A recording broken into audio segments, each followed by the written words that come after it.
Welcome back here. Another edition of Down and Back at CornDoug. We are back after a week off. Taking a week, went up north. I can't beat Rockwell, Baldwin, James Schramm, and Brian James Schramm in Cornhole. So tried to beat them in fishing. So I was throwing gas and catching bass. So that's that. Like I said, we're back. Cornhole starting up here now. We are now able to play live cornhole outside, getting with the bigger groups everywhere except for right here where KW plays, but everyone else is going, which is great. So for that there. So for our dates that are starting up now, July 5th, Alliston will be starting. Check out moondogcornhole.com. Get yourself registered for that.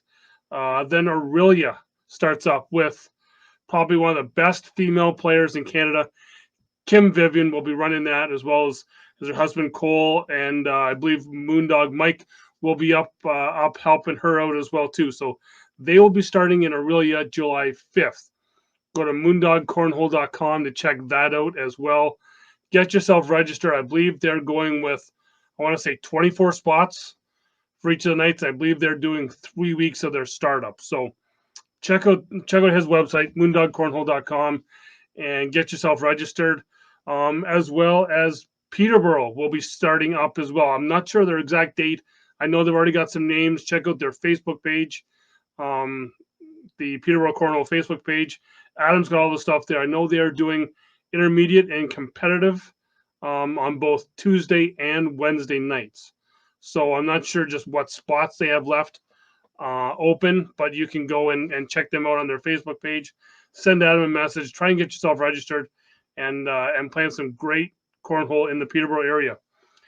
Then going to the far east, Cornhole Newfoundland. Haven't had a chance to talk with them because they've been going lights out. They haven't. I think they may have stopped for like 2 weeks through this whole COVID stuff. So they are back going. They're going to have their first, probably their biggest tournament yet in Holyrood on July 17th.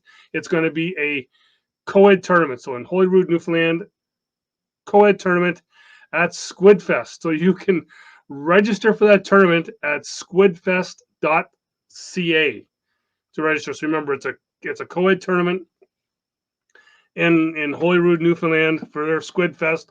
I know Sean and Amber, they are pumped. Like I said, this is going to be their biggest tournament to date, and I can't wait to see how that there turns out for them, because I know they've been working hard. They've been just giving her, and their league is awesome. I know if you check out their Facebook group or Facebook page, the Cornhole Newfoundland, they're going live every Thursday night showing their money shot that they've been doing. They've been just doing some great stuff. Getting numbers out for them is just incredible. So they're doing some great things. And I'm hoping once we start getting everything clear, I might be able to hop on a plane and go visit them, but we'll keep that a secret from them. Also, this weekend, big weekend in Cornhole, the final chase for the ACL in Valley Forge, Pennsylvania. Big place for Canadian Cornhole, because that was the place where just, 2 years ago now, Jamie Cowan, Scott Sullivan took second place in the World Cornhole Organization Invitational, I believe it was. We got to see it live on TV here. They beat the Australians, then ran into that team of that not a bad team. Adam Hisner, Cody Henderson, so they took second out there. So big place for Canadian Cornhole in Valley Forge, Pennsylvania, at the casino there. So this weekend, we've got the women's, the pro doubles, the pro singles, so I think it's great weekend. You know who I'm going to be going for. It's going Emfer and Tornado getting together again. Also, PJ Sorrell's going to be there with his partner, Richard Bushway. Melissa's going to be there, and I'm just forgetting Melissa's partner's name. That's Melissa Morrison. Throwing some gas there. So hopefully they can all take this, do great, because they've all been making strides in each one of their tournaments, which is fantastic to see. So yeah, and this week's guest will be there as well too. Coming up here very shortly, we'll be having the one and only, I call him the legend on Twitter, Mr. Bernie Nabors. Will be here, which is, I've been wanting to have him on the show for a while. Be able to have great talk with him. But first, getting to, because you can't do anything without the sponsors, and if you're still watching this 5 minutes in, making sure you're hitting that like button, give me that thumbs up button, and then that's where that should be right around here. Then over here is a subscribe button. Hit that subscribe button and share it. That the share should be somewhere in between. Get the name out there, because you know what, I'm having fun here doing this here, and just trying to get some, the more people that can like and share and comment. Let me know what you think of the show as well. Feedback is always good, and there will be another way that you can help out the show coming up. I'll be announcing it here within the next couple of weeks, that if all you have to do, because I know that a lot of you have already been doing it, shop online, and you'll be able to help out the show. So details on that will be coming up on a future show. But the other way to pay the bills is the sponsors of the show. Sponsors, OctaneCornhole.com. Getting all your cornhole needs, your bags, your hats. I know some of you were talking about the bucket hats I wear on Thursday nights. Get over to OctaneCornhole.com. Get yourself those. Use discount code CornDoug to get yourself 10% off. Then, as always, head over to myearfun.com. Get yourself 20% off earbuds and Bluetooth speakers by using discount code CornDoug there as well. Then, when you need a set of boards, head over to Jamie Cowan at jccornhole.com. Tell him I sent you, and you may not have to pay a whole lot more. That's all I really know about that. And then if you're in the Edmonton, Alberta area, Sherwood Park to be exact, talk to Darren at Sierra Home Inspections. He will not do you wrong. He knows what he's doing, knows what he's talking about. Even check out his Facebook page. Give him a like. He's always putting out kind of tips, what you should be looking for, and that. So, yeah, so just help him out a lot as well, too. So, without further ado, I had to talk to him a little earlier. He was making that trek from Austin, Texas, up to Valley Forge, taking the truck, taking all the boards and that there. So really had to catch up with him. So here it is, my talk with the one and only Bernie Nabors. It is Mr. Bernie Nabors. Bernie, how you doing? What is happening? Canada. So happy Canada Day.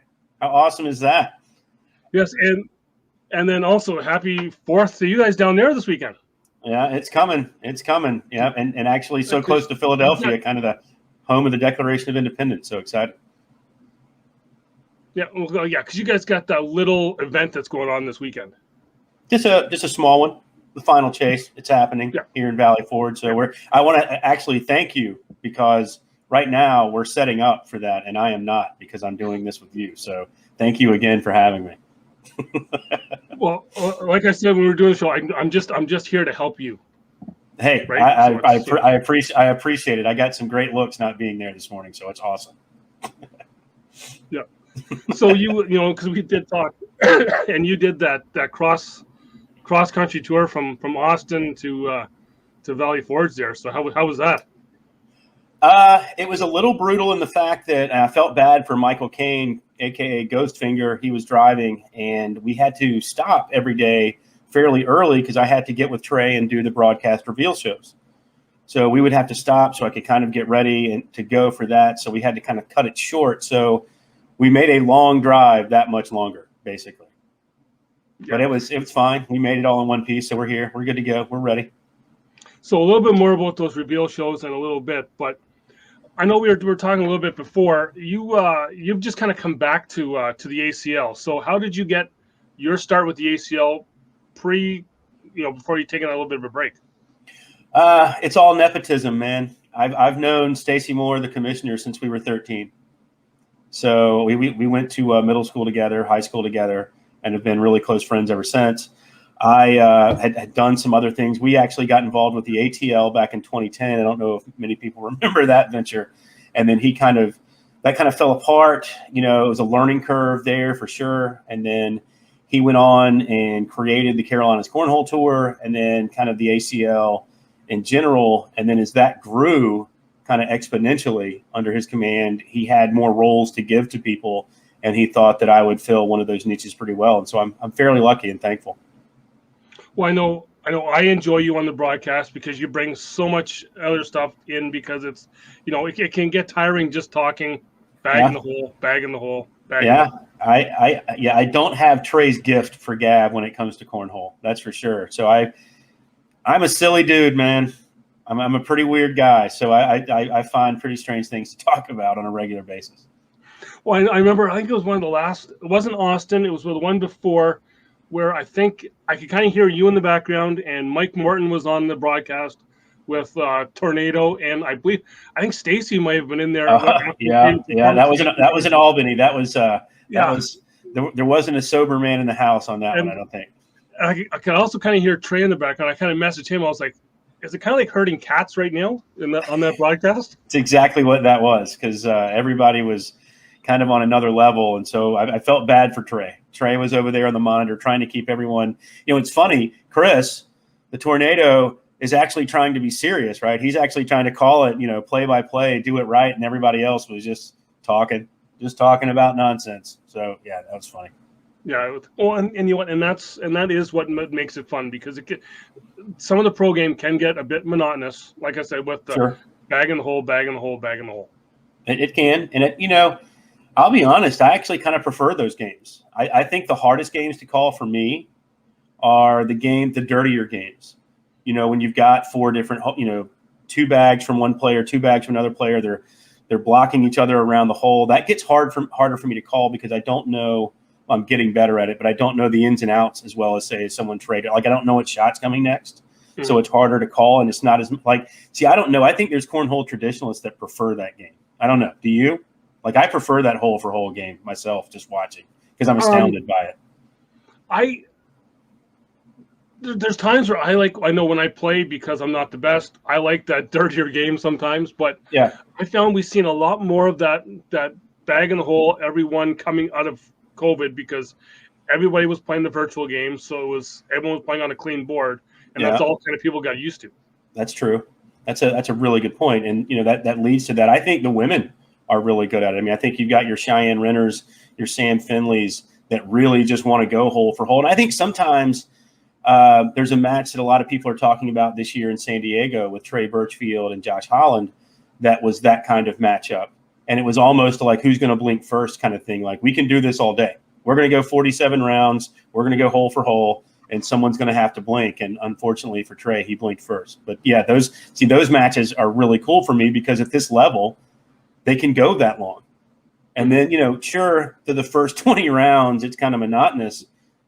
But then you start getting into around 25 to 30, and it becomes a test of will. That's pretty awesome to watch. Well, I know. I think Matt has the stats from that game pinned up at Octane to say, you know what, we all think we're good, but we're not that good. I mean, it was insane, because I didn't, we were actually doing our own broadcast at the time in our own tournament, so I didn't get to see it live, but I went back and watched it. I've never had that much concentration with anything in my life. I mean, anything in my life, if I had that much concentration to go 47 rounds hole for hole like that. It was awesome to watch. Well, I know. I keep thinking back to 2018 when I was at the ACL finals down in Cherokee, and I think I was playing a blind draw in the morning, and Matt Guy and Isidro Herrera started playing a singles game. I was out of my blind draw tournament before they were done their game. Oh, yeah. It's crazy, right? I mean, like that. I do think, though, one of the things that helps with not having every match be like that, because, back in those days, in the mid-2000s and before, you had matches that would go an hour and a half, right? I think bag technology has really helped. I mean, some people don't like it, but I think it's developed a lot of different shots in the game. I think it allowed players to be more creative, and I think it's kind of brought that down a little bit, because, it used to, if you just had a dirty game going, it could last all day. Mm-hmm. With the thicker bags and the thicker consistency of the bag makeup, and it was hard on bag in the hole at a time, and so those bags those matches could last for hours. So it's kind of nice to see that, you can still have competitive long matches without them lasting 2 hours, and it's good for television. We could never get it on television if it was that way. Oh, I know, and then you get some of these young guys now that they're not just throwing airmails; they're making up shots as they go. It seems. Doug, can you shoot a roll shot? No. What? Is that like defying physics for them to be able to control that? That's crazy to me. For me, yeah, because if I'm going to throw a roll shot, I'm going to actually roll it across the floor to the other board. Exactly. Like, how are they doing that? I watch it, and you see that grip come that they get in the bags, and I'm like, oh god. How do they make? It's one thing I think for I guess players, and when I mean players, I mean our pros. Those folks don't see it as that big of a deal. I see it as like defying the laws of physics. I think it's amazing. I love it. I love all the shots that are coming around. Oh, I know, and it's just there's I watched your preview show the last couple nights here, and it's you got so many young players that are coming up that you have to try and keep an eye on here and keep an eye on some of the other. I don't want to say older pros, but that's kind of what almost like the 25 and over crowd is now. Right. With some of these young guys coming up, but it's just amazing to see the talent that's coming up. I think a lot of that COVID helped. With giving people time, and I think younger people have more time. Unfortunately, we're not to the level that our entire pro division can get away from working. We're not quite there yet. So who has time to do all of that stuff? Kids. And they've got time to go in their backyard and just play and play and play. And especially during COVID, when they weren't in school, they could literally sit there and do that for 10 hours a day. And I think some of them did, it looks like. You've got 12-year-olds now that are throwing unbelievable numbers. It's crazy. Oh, exactly. Yeah. So with your preview show, because there's one question I wanted to see how you get, because I've gotten a little bit of trouble myself up here, is during the preview shows, you start maybe questioning someone's talent, not questioning their talent, but just saying they might be struggling, or you want to see them doing better here and there. I know Trey's had to deal with it, but just how do you kind of deal with that with the players kind of is there any animosity when you get to the tournaments? I don't know. No one's come up to me in an angry way and said, I hate you, and tried to punch me in the face yet. But we're also telling the truth, and it's our job, right? That's one of the reasons why Trey wanted me on that show with him, is that, I'm an adult. I don't mind being criticized. I'm not perfect. And, there are certain players that, their games aren't up to where they should be probably. And if that's wrong for calling that out, then I try to put the caveat out there, right? I try to say, don't take this personal, or don't take this the wrong way. But, it's not easy, because like you're saying, I do have to later today and tomorrow walk out in front of these people and talk to them. Right. And I can tell there are some people that aren't happy with it, but I think for the most part, it is kind of a family atmosphere, right? And you might be mad at your family member for pointing something out, but you're going to listen to it. And I think that's kind of where it's at. Who knows? maybe in the next couple of months, someone might come up and just punch me. I don't know. We'll see. Well, I guess the one thing that I kind of get into trouble with up here, with people, I'd not say trouble, just unhappy with me, was that I was kind of separating the virtual game and the head-to-head game that I've seen people play. Because I was like, I'm not going to give a virtual game as much, I don't want to say credit, but just that enough, as much stuff in there as playing head-to-head, because the virtual, you're just playing on that blank board. So, yeah, you can win a bunch of virtual tournaments, but if you're not playing the best, you can't say that you're in that top group. Right. There's nothing wrong with that. If you're a great clean board player, good for you, right? Way to go. But there is a difference when you're throwing against someone. I think that's fairly logical, right? Yeah. Now, you're going to have some people that love playing in a virtual game, and we created it for that reason. But excuse me. I think you're right in that. I think it's different when you're playing against an opponent who's trying to keep you from scoring. There's a difference there. Oh yeah, and then the other thing is that they were like, oh well, I've won this tournament, that tournament. I was like, okay, yeah, you won a charity tournament against a bunch of hockey dads that have never played cornhole before, and you beat them 21-0. I'm not going to give you that much credit as if you're beating a top pro, right? It's Well, you gotta no. go off of who you're playing against. We hear it all the time. I mean, look, when our website and the stuff that comes in, the comments that we get on our email stuff, about I could do this. This is nonsense. When we have our stuff on TV, when Twitter blows up, and people saying this is I can do that. I can do that. It's like, come on. I mean, use our tagline. Anyone can play. Anyone, come on, play, prove it. It's not hard, right? It's not hard to get involved. And yes, like you say, I mean, is it easy to win any tournament? Probably not. But if you're one of our professionals, it's going to be pretty easy to walk into a regular random tournament and beat everyone there. It's going to be fairly easy for them to do that. And that's what I try to tell people. It's like you and your buddies are good, and you can throw some double four-baggers once in a while. These guys and girls, when they want, if they're not really under any pressure, they can do that all the time. If they don't have someone throwing blocks against them, they can throw four-bagger after four-bagger after four-bagger after four-bagger. So yeah, I mean, I'm with you on that. I don't know if those little side tournaments garner as much attention, but you know how adults are. We like to feel good about our accomplishments. So. Well, exactly, and then the other thing about the previous show, and I kind of made the comment on the show, and I know Trey read it off. I was like, for Matthew Morton, I want to have that hoodie up. I've already talked to Mike about this. He's got to put that hoodie up and the earbuds in, almost like the Unithrower back, because that's what he had last year, right? And he was getting that big success. Now the hoodie's been off. He's, everyone's getting to see the hair, but it's, I think he had that swagger. Yeah, I think with Matthew, I mean, Trey called it at the beginning of the year.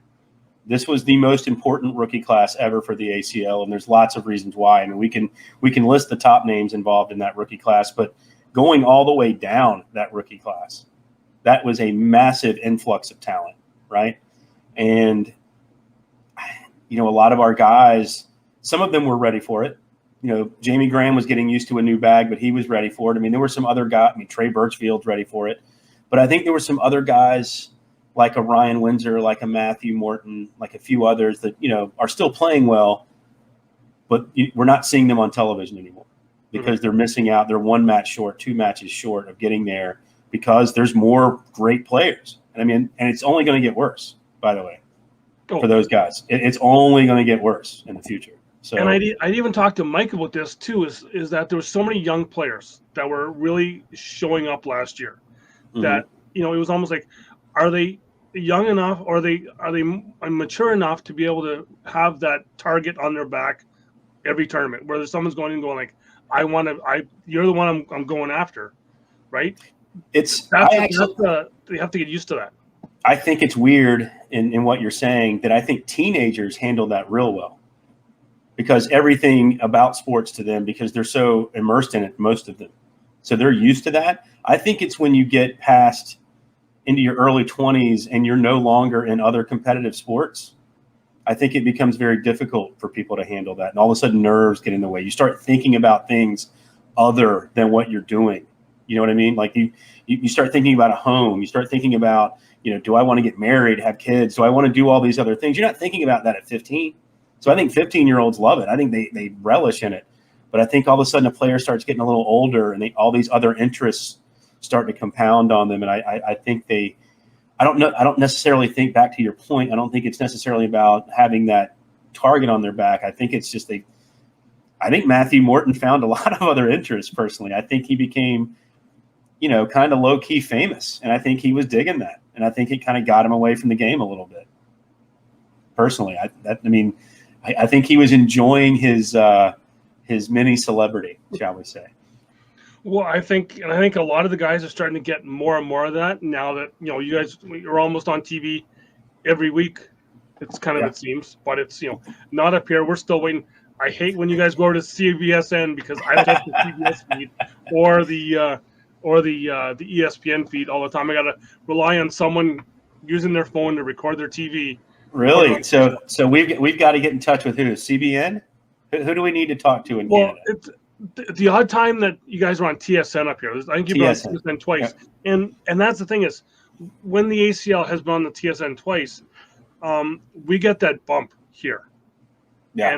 And we see it with traffic, right? Which will lead into kind of, I know you don't like going off topic a lot, but Yeah. But Yeah. for It's something I rarely do, right?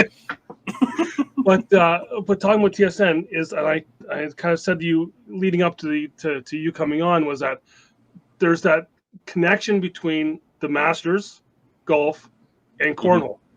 So I'm not sure if you would know the name Gary Cowan at all, but he's the 1966 and 71 U.S. amateur champion, right? And his connection then is the first guy to skip a ball across the 16th water at Augusta, which did that in 1972, had Ben Crenshaw with him watching. Gary Cowan I like how we've gone off onto this golf thing. I'm all about this. This is awesome. So exactly. And so Gary Cowan is the father of sponsor of the show, Jamie Cowan, who was the part of the first Canadian doubles team to play on ESPN. They had to run into Hisner and Henderson. I gotcha. Okay. At Valley Forge 2 years ago. It's all making sense now. Yeah. Right. So yeah. I mean, it would look. I will definitely get in Stacy's ear and Trey about TSN, but it's such a fight just in our own country trying to. I mean, I think people think it's pretty easy. I think that's where people are a little bit. I think they underestimate and undervalue what those two guys have done as far as getting us on network television. I mean, this is not. It's just simply not that easy. And I mean, I would anyone that doesn't believe that, try to find anything and get any major network to put it on television. Oh, exactly. Just try it. I mean, like they're going to laugh at you. I mean, so the fact that he's gotten it on one network is amazing. The fact that he's gotten it on 3 networks, one of them being network television here in this country, is beyond remarkable, actually. And I don't think he gets enough credit for that. I mean, I really don't, because that's a feat for our sport that I don't think people really understand, because we get so used to things, right? I mean, it's like, oh, well, we're on TV all the time. That's just what we do. It's like, man, it's not that simple. It's just not. And I wish some of our players understood that more. But I think a lot of people with a lot of stuff, because working closely with Matt, being the conference director up here, and kind of with the ACL Canada, is I get to kind of see a lot more behind the scenes stuff. I'm like, if a lot of these people would actually know what was going on, there'd be a lot less complaining. Oh, because they all think that you see all these message groups, everyone's like, oh, this, and this. Well, you know what? There's a lot more going into that, and there's and it's the ACL is always evolving. Like it's not being stagnant. Right. It's a living, breathing organism, kind of. Yep. And I like, to your point and to the point I just made. I mean, I think it's a human nature thing, though, right? I mean, you've got that one person in your friend group or your group or your league or whatever that seems to be the know-it-all. Yeah. And everyone just kind of listens to that person, whether that person is speaking from any factual base or not. It doesn't matter. They're going to listen to that person. And we still have some of that, and and we can't let everyone behind the curtain, because then you get too many people involved, right? But I just want people to know that the fact that we've gotten to the place we have with a partner like CBS and what we've done with ESPN and NBC Sports it's crazy, man. It's actually remarkable. It's beyond remarkable. No, I know. So I know for up here, because we're kind of just starting off fresh, we're excited for everything, and I know people up here are going to actually see a lot better cornhole. So no one has any connections with TSN, huh? I mean, where's TSN located? They've got to be located in Toronto, right? Well, yeah, they're in Toronto, but I know that I want to say that there has been talks with them already, but I can't. Yeah. I'm not sure how much I can divulge. I got you. I hear you, man. Yeah. I probably let people way too far behind the curtain at times. Well, yeah, and it's just you sit there, like the message groups, especially for me, because I just sit there and I bite my tongue about what's coming up or what's going on, and it's like, but that's what makes it fun, because you can sit back and go laugh and go like, I know what's going on. Yeah, I mean, I just wish people. I mean, I'm the kind of person, because I'm not as involved in those conversations as I'd like to be, but it's probably a good reason, because I can get a little mouthy. I don't know if anyone's noticed that, but I tend to be a little loose with the lips at times. But I mean, I just, you can't tell everybody everything. Mm-hmm. You just can't. I mean, there's certain things you have to keep, just so you know who's involved. I mean, once too many people find out, and you're in the same boat there. I mean, once too many people find out, you lose control of it, and then it all kind of blows up in your face. Yep. But I just broke my finger there doing that.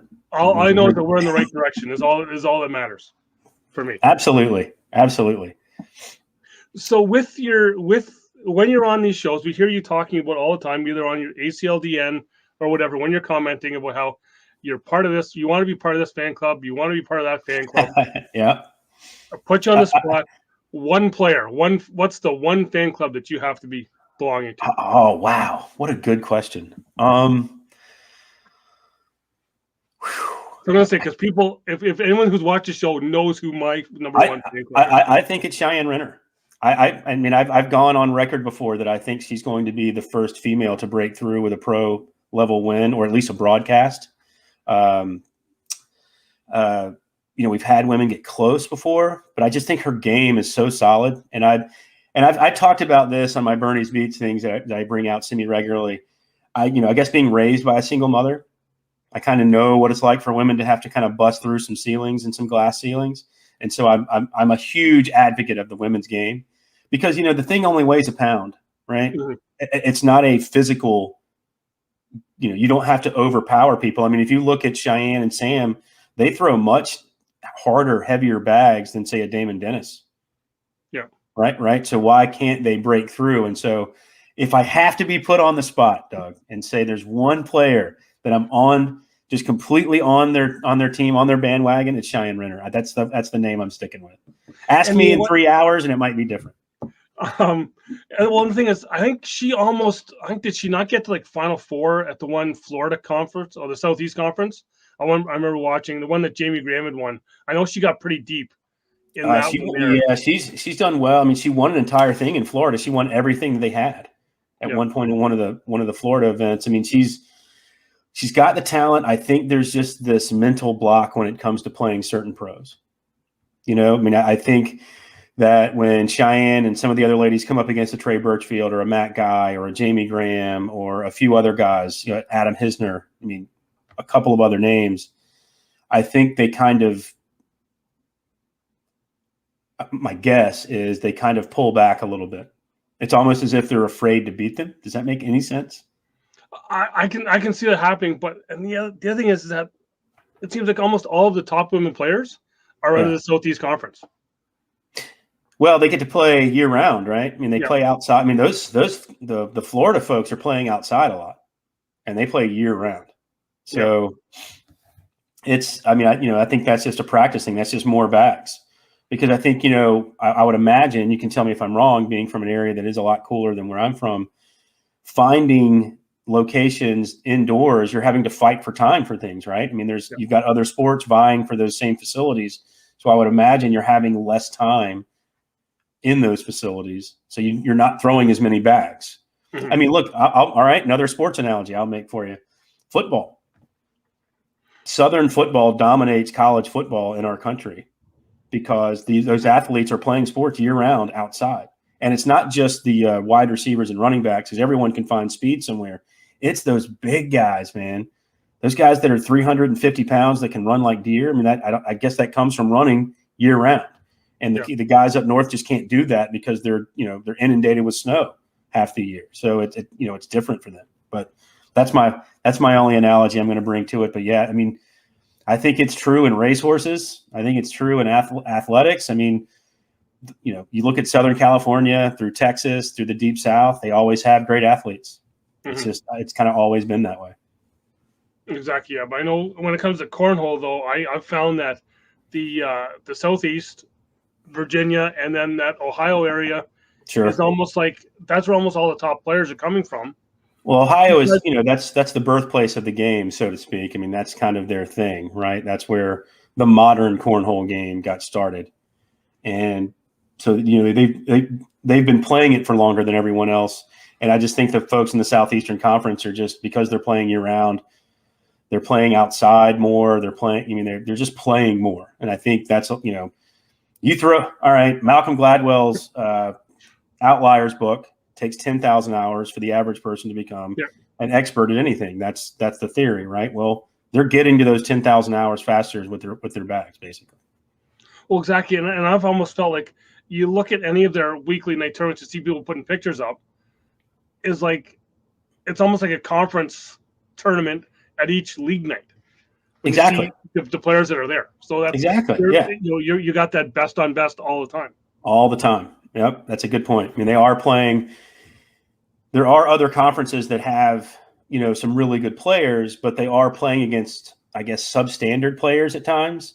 And they're not doing that there. Like you said, I mean, their blind draws are amazing to watch, online. So it's yeah. I mean, the more you can throw against the better people you play against make you better. Right. And that's good in every sport, and it works in cornhole as well. Well, and I've seen it just with being with Octane and seeing the way Mike Ferrer has played this year, going from the Northeast down to the Southeast. And his game has just went unbelievable this year. I think, that's a player. I think someone like a Jordan Power, who now, from, I think he's from the Michigan area, if I'm not correct. And since he's been playing with better players, I mean, I talking about things that I made a comment that probably upset Chad Webb the other day on the broadcast, on our bracket reveal show. Jordan's getting to play around better players, and it's making him better. He was a really, really good player when he qualified this year, and he's becoming better. I think you've got the entire Cobb family, it seems like, out of Mississippi. Now that they're playing against better players, they're all getting better, right? And I think that works. I don't care where you're from. The more you play against better competition, to your point, the better you're going to get. Simple as that. Yeah, and we are starting to see that up here with some of our players that are kind of been that travel and they're playing just against some of the smaller players. Not want to say smaller players, but into the newer leagues. Then they come back to play some of the bigger guys. They don't have that readiness because they're used to having that. They're rusty on the boards. They're rusty. Absolutely. They haven't had to think their way through some matches. They've gotten away with a couple of wayward shots probably. And so they kind of forget about making themselves focus on every shot. Sure. Makes perfect sense. Yeah.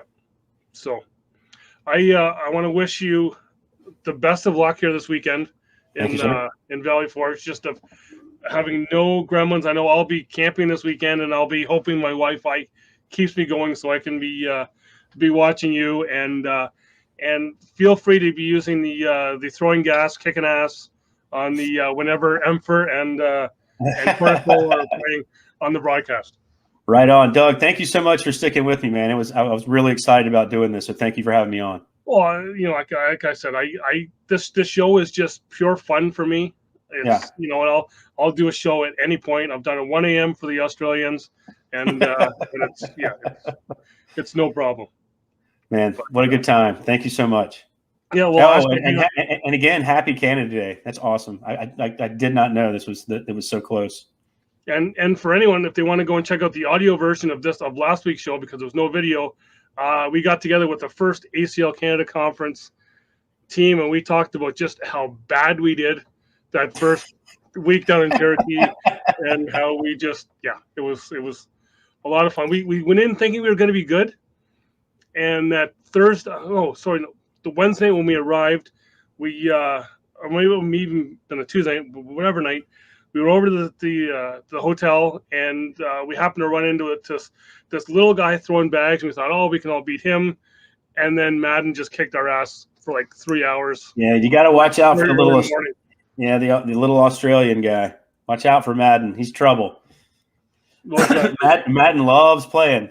It's so funny when he comes to these events. Like, he can't wait for the first set of boards to be put down. He's on it. Everyone else is working, putting stuff down. Madden's throwing bags on that first set of boards. Well, we were like a little line. It was like we were lined up sitting in chairs, and one guy would play singles against him, and he'd sit down, and the next guy would go up, and then it was just but that was such a fun time. I remember that week. That was such a fun time having everyone around. Yeah. I think it lightened the mood in the building personally. Because I mean, now that you've seen competitive cornhole for a while, you know how competitive these events can get.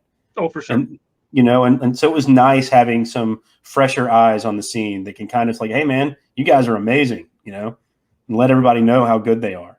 Well, and and that was my thing, is that we found out how a lot of the pros were just like normal people. and Sure. they would just come up and talk to you. Like, that's where my big thing was. I became very close friends with Timothy Pitcher that weekend. You know, and Great dude. and Yeah. he's my number one fan club guy, because it's just, he sat there, and there was that balcony outside of the ballroom there, and we sat and talked for like 45 minutes just about starting up our leagues, right? And it was just great. I mean, we're all human beings, right? I mean, like, at the end of the day, we're all human beings. Just have a conversation with somebody. It's pretty simple. Now, you may not want to start a conversation with, say, a Matt Guy right after he's lost, which doesn't happen very often. Yeah. But that's probably not the best time to grab him. But, you know, all of our pros are pretty down to earth, pretty simple folks, man. I love it. Oh, exactly. And again, I want to thank you for doing this here, and I'm going to ask you to hold on for a second, but for everyone else, make sure you check out the show next week. Should have another good show, and as always, watch out for those people throwing gas, because they might be on a show with Mr. Nabors, calling it kicking your ass.